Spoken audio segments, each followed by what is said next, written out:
Assalamualaikum warahmatullahi wabarakatuh. Selamat pagi saya ucapkan kepada kalian semua.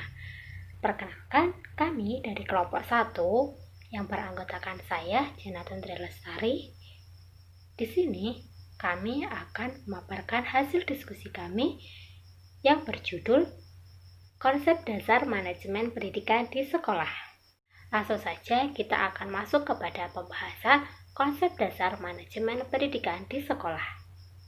Manajemen pendidikan merupakan suatu proses dari perencanaan, pengorganisasian, pengawasan, pengarahan, dan penilaian dari usaha-usaha pendidikan supaya mencapai pendidikan yang telah ditetapkan sebelumnya.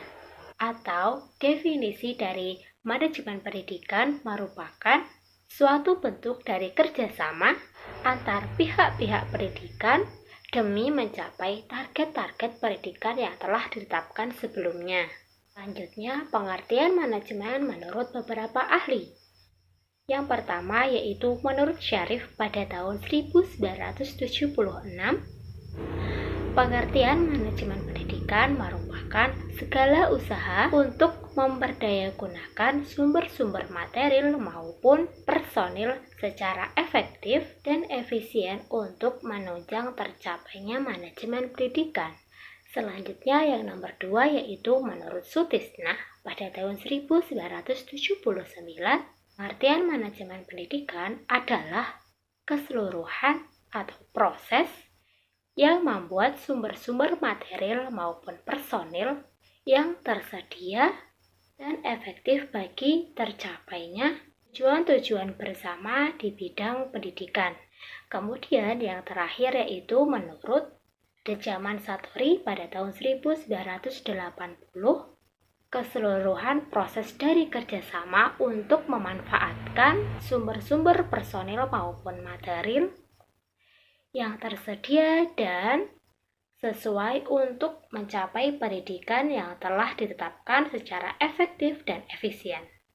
Perkenalkan, nama saya Sukma Meladia Rahma, NIM 140141806. Di sini saya akan melanjutkan pembahasan yang sudah dibahas oleh Janatun tadi, yaitu tujuan, manfaat, dan fungsi manajemen pendidikan. Yang pertama, itu terwujudnya suasana belajar dan proses pembelajaran yang aktif, efektif, kreatif, dan bermakna atau pakem. Kemudian yang kedua, terciptanya peserta didik yang aktif untuk mengembangkan potensi-potensi yang ada dalam dirinya untuk memiliki kekuatan spiritual, keagamaan, pengendalian diri, kepribadian, kecerdasan, akhlak mulia, keterampilan yang diperlukan oleh masyarakat, bangsa, dan negara. Kemudian yang ketiga, terpenuhinya salah satu dari 5 kompetensi tenaga kependidikan.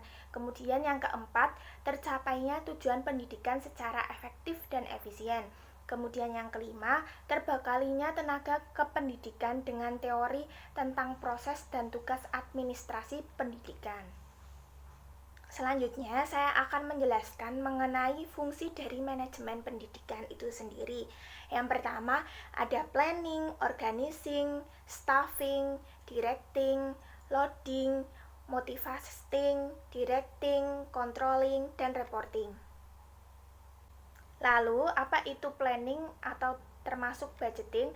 Nah, planning ini sendiri berarti merencanakan atau melakukan penentuan serangkaian tindakan untuk mencapai sesuatu hal yang terdiri dari seperti menetapkan tentang apa yang harus dikerjakan, kapan dan bagaimana melakukannya, kemudian membatasi sasaran dan menetapkan pelaksanaan kerja untuk mencapai proses efektivitas yang maksimum melalui proses penentuan target, kemudian mengumpulkan dan menganalisa informasi, kemudian mengembangkan alternatif-alternatif. Kemudian yang kedua adalah organizing. Nah, organizing ini berarti pengorganisasian ya, terdiri dari yang pertama itu menyediakan fasilitas-fasilitas perlengkapan tenaga kerja yang diperlukan untuk menyusun kerangka kerja yang efisien. Kemudian yang kedua adalah mengelompokkan komponen kerja ke dalam struktur organisasi secara teratur. Kemudian yang ketiga adalah membentuk struktur pemenang dan mekanisme koordinasi. Kemudian yang keempat merumuskan dan menentukan metode serta prosedurnya. Kemudian yang kelima memilih mengadakan latihan dan pendidikan tenaga kerja dan mencari sumber-sumber yang lain yang diperlukan. Halo, perkenalkan saya Sheila Maharani, NIM 1401418007. Nah, selanjutnya yaitu yang nomor 3, staffing. Staffing merupakan salah satu fungsi manajemen berupa penyusunan personalia pada suatu organisasi dan pengembangannya sampai dengan usaha agar petugas memberi daya guna maksimal kepada organisasi.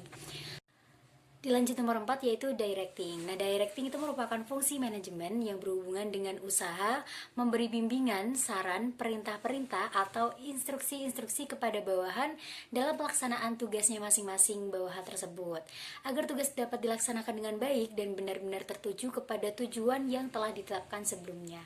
Ada nih yang kelima yaitu leading. Jadi leading itu pekerjaan yang meliputi 5 macam kegiatan, yaitu yang pertama mengambil keputusan, yang kedua, mengadakan komunikasi agar ada bahasa yang sama antara manajer dan bawahan. Yang ketiga, yaitu memberi semangat, inspirasi, dan dorongan kepada bawahan supaya mereka bertindak. Lalu yang keempat, memilih orang-orang menjadi anggota kelompoknya. Kelima, memperbaiki pengetahuan dan sikap-sikap bawahan agar mereka terampil dalam usaha mencapai tujuan yang telah ditetapkan. Lalu yang keenam, yaitu coordinating. Jadi coordinating yaitu salah satu fungsi manajemen untuk melakukan berbagai kegiatan agar tidak terjadi kekacauan, percecokan, kekosongan kegiatan dengan jalannya berhubung-hubungkan, menyatu padukan dan menyelaraskan pekerjaan-pekerjaan bawahannya sehingga terdapat kerjasama yang terarah dalam usaha mencapai tujuan bersama atau tujuan organisasi. Lalu yang ketujuh yaitu motivating. Motivating atau pendorongan kegiatan merupakan salah satu fungsi manajemen berupa pemberian inspirasi, semangat, dan dorongan kepada bawahan agar bawahan melakukan kegiatan secara sukarela sesuai dengan kehendak atau kehendak atasan. Yang kedelapan yaitu controlling. Controlling yaitu salah satu fungsi dari manajemen yang berupa mengendalikan penilaian dan sekaligus bila perlu mengadakan koreksi. Lalu yang ke-9 yaitu mengenai reporting atau pelaporan. Nah, reporting atau pelaporan adalah salah satu fungsi manajemen berupa penyampaian perkembangan atau hasil kegiatan atau pemberian keterangan mengenai segala hal yang berkaitan dengan tugas dan fungsi-fungsi kepada pejabat yang lebih tinggi secara lisan maupun tulisan.